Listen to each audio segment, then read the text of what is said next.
हमारी सरकार ने और माननीय मुख्यमंत्री जी ने 3% जो डीए था उसको रिलीज़ किया दिवाली से पहले, और साथ में अप्रैल से लेकर सितंबर तक जो भी उसका एरियर बना था, वो जो डीए था 3% वो अप्रैल से लागू होना था, उसको अप्रैल से सितंबर तक जो भी एरियर था वो भी पे किया और आगे के लिए भी उनकी सैलरी में आया।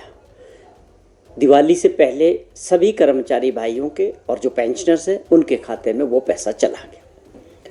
दिवाली का टाइम था, त्यौहार का टाइम था, लोगों को ऐसे समय में ज़रूरत होती है। मुख्यमंत्री जी ने इस बात के लिए ही 450 करोड़ रुपया हमारे सरकारी कर्मचारी भाई और पेंशनर्स को 3% डीए के रूप में उनके खाते में चला गया। अब रही बात ये कि जो पिछला एरियर्स की बात जो पेंशनर्स कर रहे हैं, उनका जो ये प्रदर्शन था उससे पहले से ही प्रस्तावित था, उसके लिए उनकी मांगें, उसको मुख्यमंत्री जी ने कहा है कि इनकी मांग जायज़ है, इनका हक है।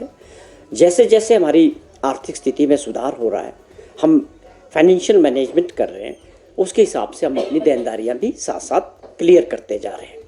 आप देखेंगे पिछली बारी जो 75 ईयर से ऊपर के जो पेंशनर्स थे हमारे, उनका सारा एरियर्स क्लियर कर दिया सरकार ने। अब ये 70 साल से ऊपर वालों को भी बहुत जल्दी जो है जितना भी पिछला एरियर्स है पेंशनर्स का वो क्लियर कर रहे हैं। मंशा बिल्कुल साफ और दे रहे हैं, लेकिन इसका असली कारण क्या है, वजह क्या है कि इतना एरियर्स होने की सबसे बड़ी वजह ये रही, जो पिछली सरकार भाजपा की थी, ठाकुर जयराम जी ने अपने समय में जो है वो देनदारियां 12,000 करोड़ रुपए की सरकारी कर्मचारियों की और पेंशनर्स की छोड़ के है। अब उनको हमारी सरकार और मुख्यमंत्री जी उसको धीरे धीरे पूरा कर रहे हैं। देखिए, स्वाभाविक तौर पे कांग्रेस के संगठन का जो नियुक्तियां होनी हैं, संभावित तौर पे जो है इस महीने के एंड में भी हो सकती है और ज़्यादा से ज़्यादा नवंबर के फर्स्ट वीक तक हमें पूरी उम्मीद है कि ये सारा पार्टी हाईकमांड इसको तय करता है। ये सारे फैसले हमारी पार्टी हाईकमांड जो लीडरशिप है उन्होंने इसमें फैसला लेना है। उन्होंने सबकी राय ले ली है, सब लीडर से स्टेट के अंदर बातचीत हो गई है, माननीय मुख्यमंत्री जी से भी, और हमें पूरी उम्मीद है कि ये बहुत जल्दी जो है इसकी घोषणा होने वाली है। जहाँ तक आपने सवाल किया कि भाजपा ने अपना स्ट्रक्चर तैयार कर दिया है प्रदेश में, वो विपक्ष में बैठे हुए लोग हैं, स्वाभाविक तौर पे उनका भी काफ़ी डिले रहा। पहले प्रेसिडेंट का भी 3 महीने लेट अनाउंस हुआ, उसके बाद बॉडी बनाने में भी टाइम लगा। लेकिन हमारी जो आपने कंपैरिजन किया भाजपा के संगठन के साथ, मैं आपको एक चीज़ बताना चाहता हूं कि हमारे को हिमाचल प्रदेश के लोगों ने सरकार में मौका दिया है। कांग्रेस पार्टी को, सरकार कांग्रेस पार्टी की है। जो सरकार लोगों की सेवा करती है, नीतियां बनाती है, जो काम करती है, वो निरंतर चलता रहता है। तो आप ये नहीं कह सकते कि संगठन में डिले होने की वजह से हम लोगों की सेवा में या काम में चूक कर रहे हैं।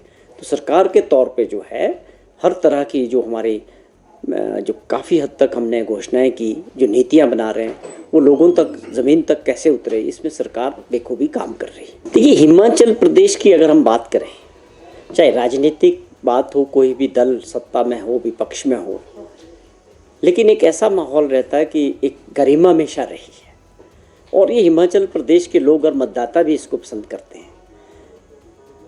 लोकतंत्र में सरकार किसकी बनेगी, लोग किसको चाहेंगे, मत के ज़रिए सरकार बनाएंगे, वो लोगों का फैसला है। लेकिन हमें अब आपस की जो एक आपसदारी है और एक भाईचारा होता है, ये ख़राब नहीं करना चाहिए। ये बहुत दुर्भाग्यपूर्ण पोस्ट है। सुधीर शर्मा जी का डेस्परेशन क्या है ये तो वही जानते हैं कि किन बातों को लेके इतने परेशान हैं, पर इस बात से साफ जाहिर होता है कि एक 3rd time 4th time MLA होने के बावजूद जो भी व्यक्ति किसी भी पार्टी का हो, अगर मुख्यमंत्री की कुर्सी तक पहुंचे तो उस कुर्सी के प्रति, उस व्यक्ति के प्रति लोगों में हमेशा जो है एक रिस्पेक्ट रहती है, और वो रहनी भी चाहिए, गरिमा है ये। और इनको हमको खोना नहीं चाहिए बिना वजह। कोई कारण नहीं है इस तरह की पोस्ट डालने का।